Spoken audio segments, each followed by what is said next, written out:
Alright, and welcome on back, guys. We are here with the Necromancer class playthrough. We're doing all 5 classes. I'm going to, and you guys are coming with me. We're doing all 5 classes from the ground up of how you can build your character, what skills to go with, this, that, and the other thing, to make sure that you do capture exactly what it is that you're trying to capture.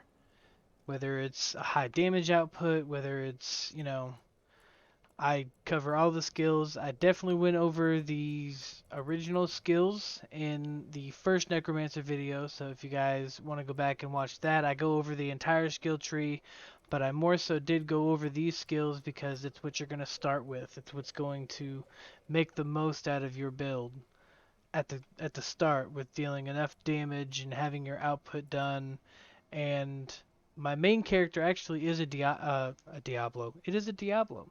My main character is actually a Necromancer. So the Necromancer is one that I'm actually really heavily spec'd into. I know a little bit more about it than I do any of the other classes, and it'll take me less time to go over all of these skills and explain and figure out which one's best. But um, the idea behind it is so that you guys can get a a peek at everything and be able to weigh your options, and maybe you hear something that maybe you skipped over, like for example, the Blood Lance. You throw a Blood Lance, it lingers in an enemy for 3 seconds, dealing 20 to 25 damage, but it's to that enemy and all other enemies as well.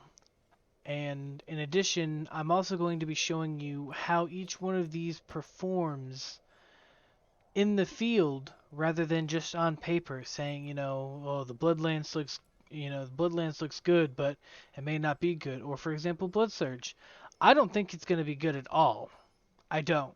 But if I try it and it works really well, that may be what I spec into.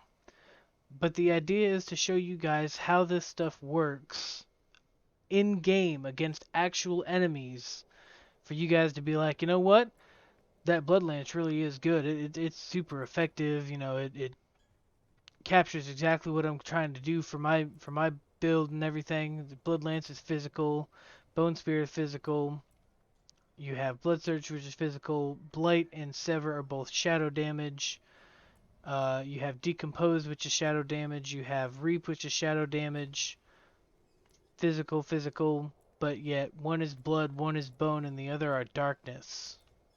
Blood, darkness, bone. So you have 3 main damage points.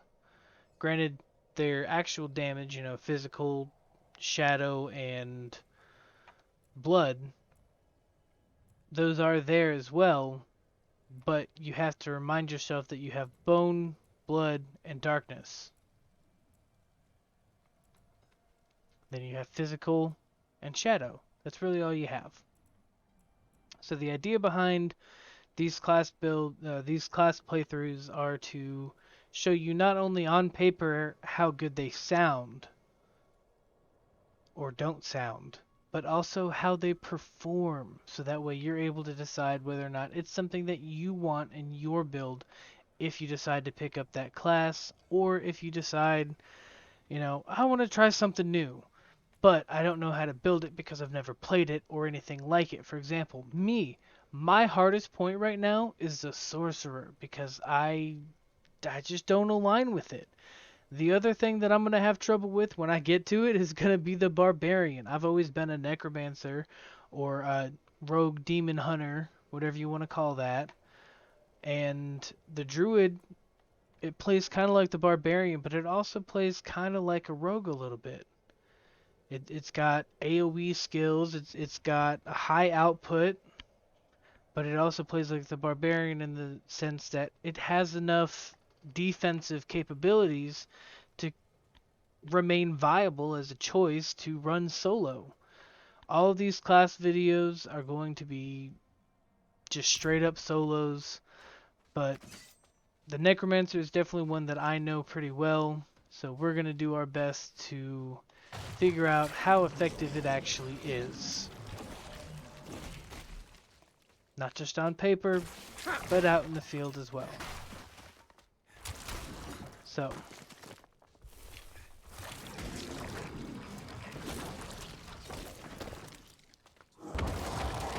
right off the bat, we are off to a good start. Because I did go over these base skills already in the first episode for the Necromancer. So I kind of already, you know, I had a little bit of an advantage when I started this character in specific because I already played a Necromancer. I already know how the Necromancer plays, how it works and everything, but I only know what I've actually used. So not only is this video going to help me, but it's probably going to help you too, because I haven't used every skill. But in this series for the Necromancer, I am going to use every skill, and I'm going to be fighting enemies to decide, basically to decide, you know, is this a viable option for a skill, or is it just, you know, another flop that sounds good on paper but doesn't actually perform well? So now that we're level 3, let's start off with the Bone Spear, because I know how the Bone Spear works. And it's going to be better for me to use the Bone Spear because I already know how it works, and it's going to work the best for me. But I do need that there, because that is where I'm used to it being.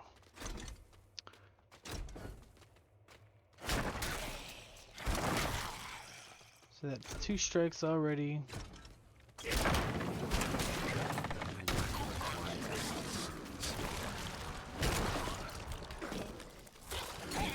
So the Bone Spear seems to work fantastic. Both on paper and in game, it works wonders. So there's no fear there of a Bone Spear not performing up to task. Now, time to get into the stuff that I haven't learned, because that's all I've used so far is the Bone Spear. The Bloodlands. So let's take a quick little trip around to maximize the amount of enemies that we fight, and let's see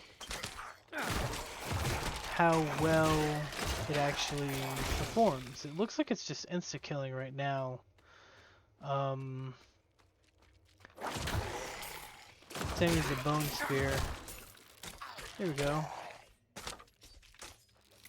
So while it does do a nice bit of damage, it looks like it does have a slow linger damage. It does a nice base damage, but it has a slow linger damage. Yeah, it lingers in the enemy for 3 seconds. Yeah. So it looks like the more enemies that it's in, the more linger damage it does. Alright, so let's check out Blood Surge, because I have my doubts about Blood Surge. I wholeheartedly have my doubts about Blood Surge. I need more essence. Oh, damn. Oh, damn! Maybe I was wrong. Because that was pretty sweet.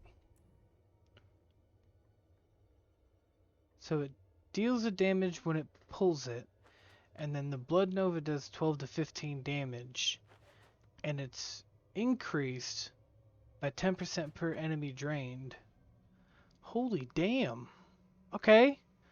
Well, I think I might be changing something on my Necromancer if... Whew. Let's try out this Blight. Let's see how the Blight works out for us.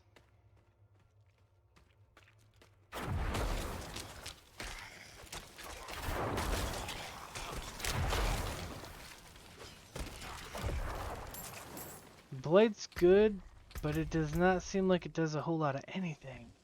I don't have the Book of Darkness yet. Okay. Okay, so that's a slow DOT. That's what that is. Alright, let's check out Sever and see how Sever works. Let's go ahead and get all them corpses up. Pick up that shield. Oh.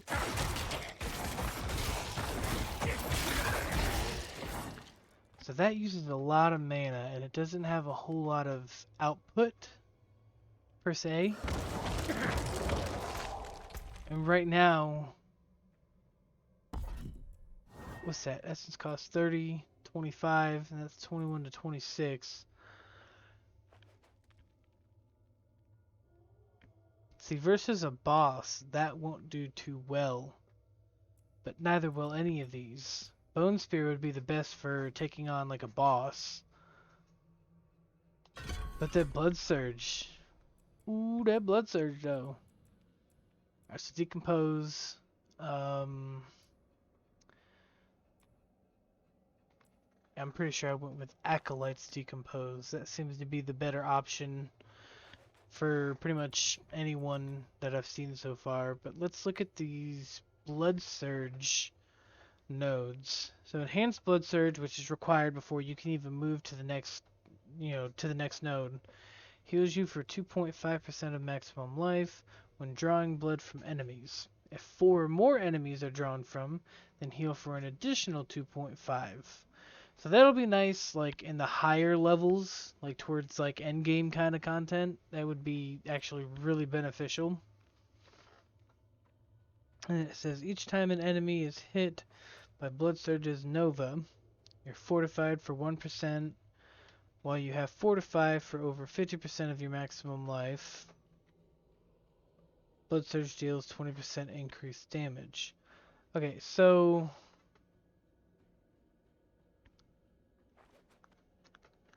what that's saying, what I think it's saying is that you need to be fortified for over 50% of your life. So if you have 100 life and you have 50 fortify, you have 50% fortify. And then the Blood Surge will deal 20% increased damage. And that could take a minute to get to if you're casually going through and killing everything. So on paper it sounds nice, but in the field I don't think it would work effectively.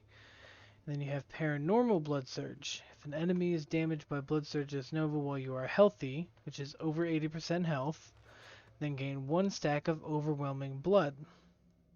When you have 5 stacks of Overwhelming Blood, your next Blood Surge overpowers. Overpowering deals bonus damage based on the sum of your current life and fortified life. So, ooh.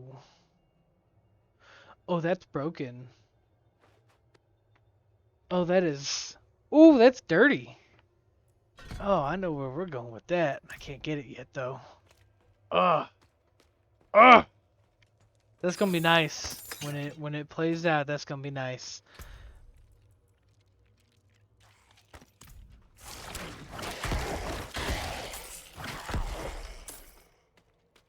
Oh yeah, that's gonna be nice. Alright, let's get down to this nitty gritty. Cause that is... Ooh, that's gonna be nice. Oh, I can't wait to try that out. I just have to hit level 5. I can't wait.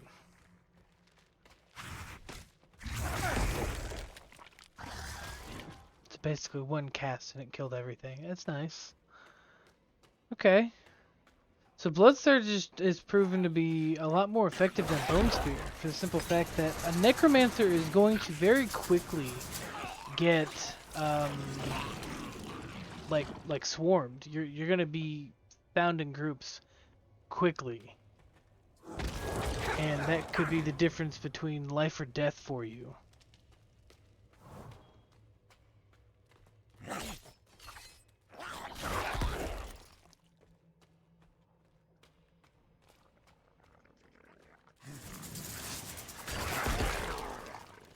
Whew. One tapped.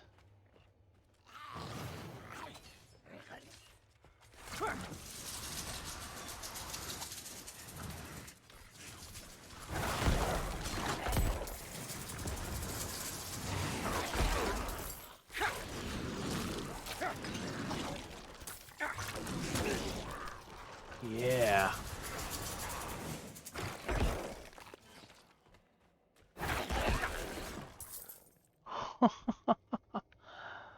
Wow. Yeah, I think I'll probably end up swapping my Bone Spear to Blood Surge. It's just on paper the only one that sounded good was Bone Spear, so I went with Bone Spear. But it looks like Blood Surge is gonna actually very possibly come out on top. I don't want to switch away from it right now. I mean, look at that. That was an instantaneous go fuck yourself. I didn't even have a chance to think. I mean, I guess they kind of had a chance to think, but they didn't have time to react properly. And that is game changing for me.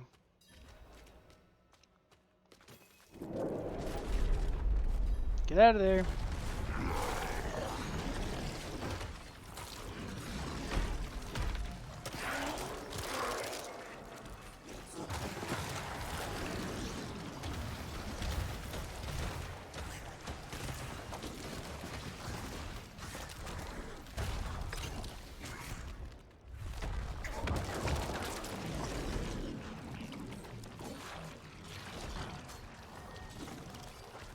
See, it's a slow game to...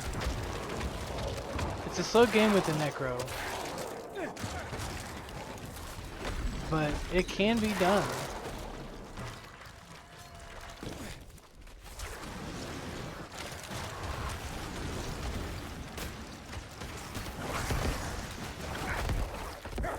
I'm out of this. Ow! It does have a bit of an expensive cost, so...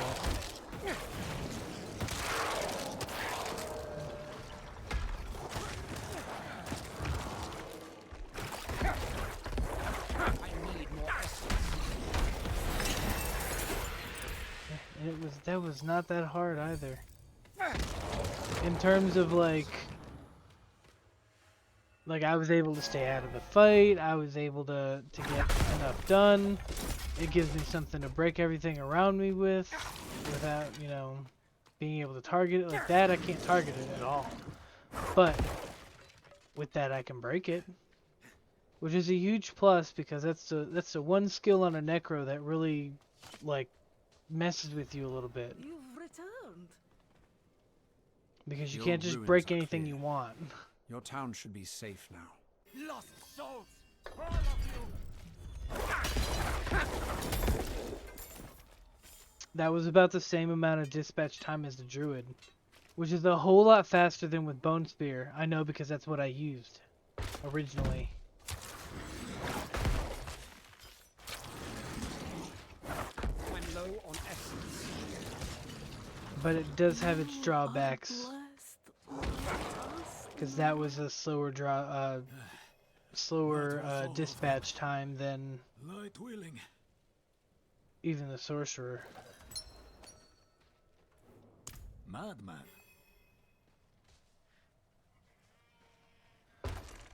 Do that, then we go this way. We may be able to make it to Kiovashad. With the Sorcerer, I got caught up a lot. I don't think I made it to Kiovashad. Like the ones I was fed. Is this real? You collapse. Yeah, I wasn't able to make it to Kiovashad. I got caught up at the Hermit's Cabin. That's where I had to end the Sorcerer. So it looks like, also, while I'm here, always collect these. These are your best fucking friend ever. Because they give you additional experience if you've already claimed it. If you haven't already claimed it, it gives you bonus stats to all your characters.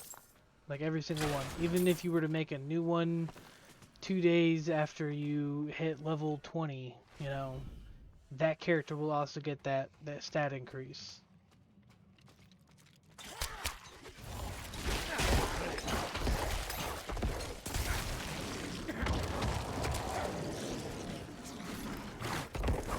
I'm low on essence. That was a bit of a quicker dispatch than the Sorcerer. that's a good one. Yeah, Blood Surge. That is Blood Surge, right? Yeah, Blood Surge. Man, that thing is nice. Alright, and then we were doing Paranormal.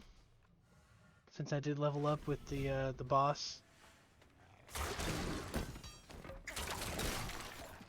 So a little insider note for everybody who's here for the Necro. If you're just here to watch and, you know, enjoy a little bit of the content, that's fine. But for those of you who are interested, ooh, damn. The same thing that I said on the sorcerer and the same thing that I said on the druid is simply that when I hit level 10, I'll be taking the training wheels off. And what that means is that I will be using my skill points and upgrading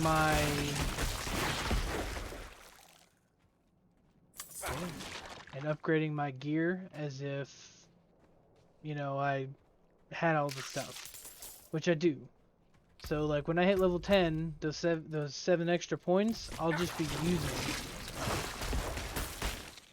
as a way to remove the training wheels and let you guys see full potential of a build. If you were to play a new character and try and work on a new character after the fact of powering through, let's say, you know, you power through a campaign as a druid, but now you want to play as a sorcerer, you know, you'll have all these different, you'll have the skill points, those extra skill points, and you'll know what to spend it on by the end of level 10. But you'll be able to come back and watch that video and be like, okay, I want the same build that he has, and you'll know exactly how to do it. Because I'm giving you the step-by-step walkthrough of how I'm doing it. Which is more than some people do that I've noticed.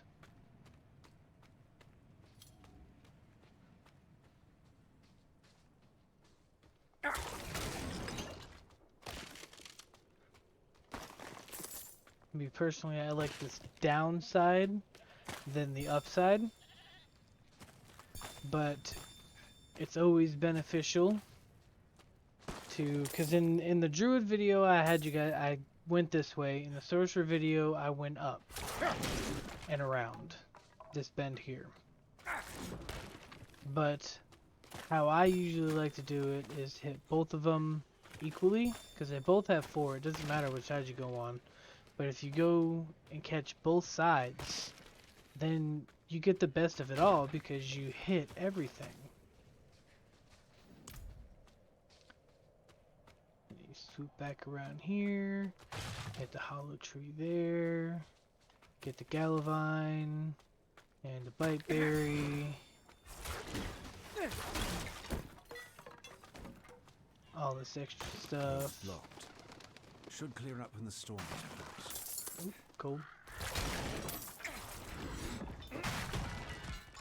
Got all that.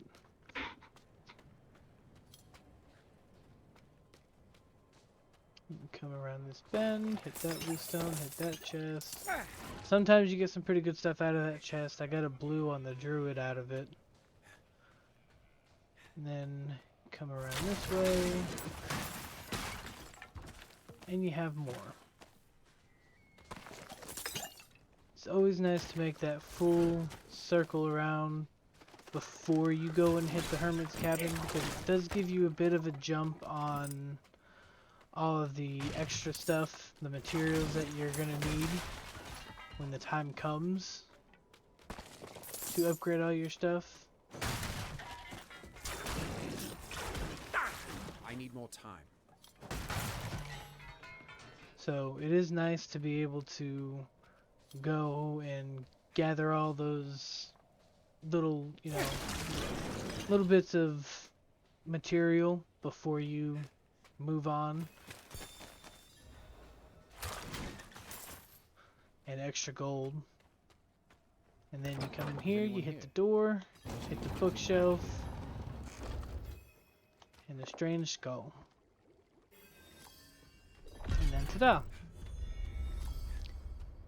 And granted, it's all here after, but it's always best to get it before. And the reason I say that is because as you start to explore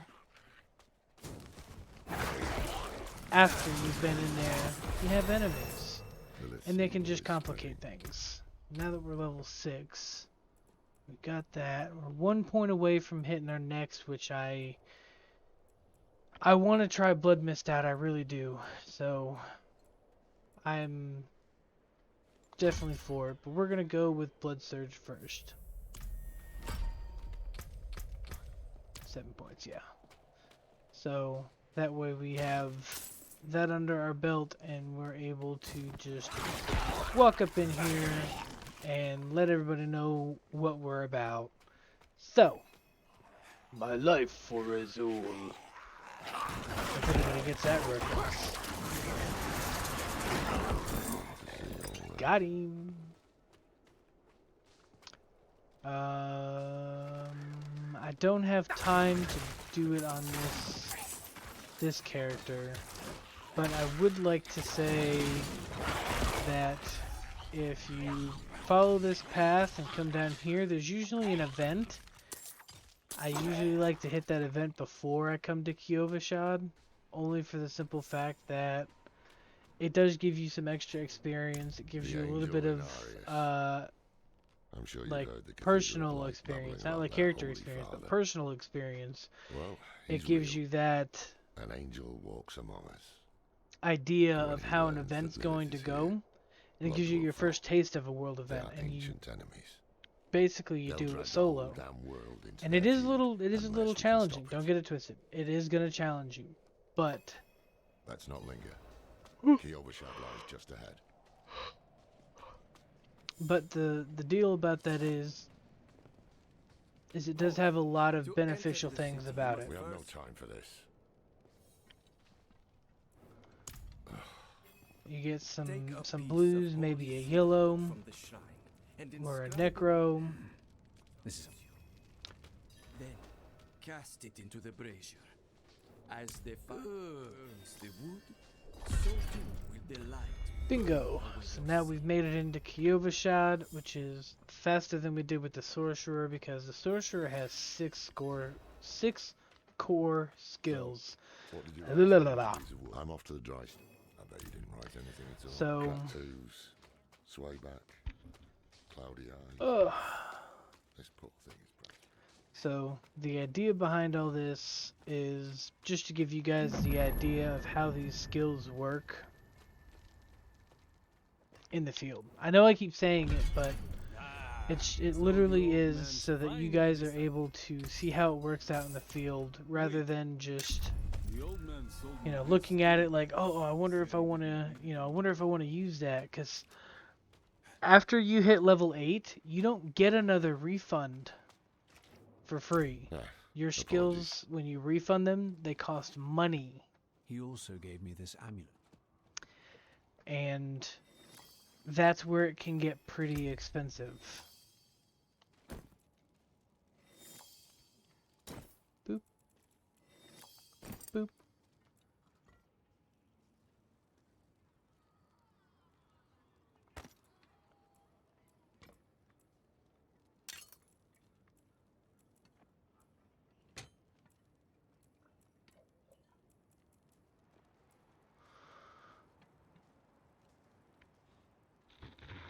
Oh, I lose life on kill. I don't want to lose life on kill.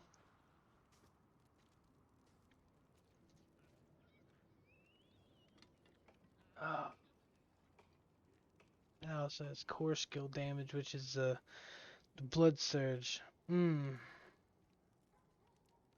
Well, I guess we'll go over that next time. So that's going to be it for the Necromancer today. The next thing we're going to be looking at with the next video is going to be Blood Mist, Corpse Explosion, and Bone Prison, because I'm halfway to 7, and I use Corpse Explosion on my main, and I haven't used the other 2 at all. So what I really wanted to do with the series is I didn't want to experiment too much with my character, my main, because I wanted the experience to be genuine for you guys to see exactly how I feel about it. So, yeah. But make sure you guys like, share, subscribe. I appreciate your faces. I love your faces. And we will catch you guys on the next video tomorrow. Goodbye!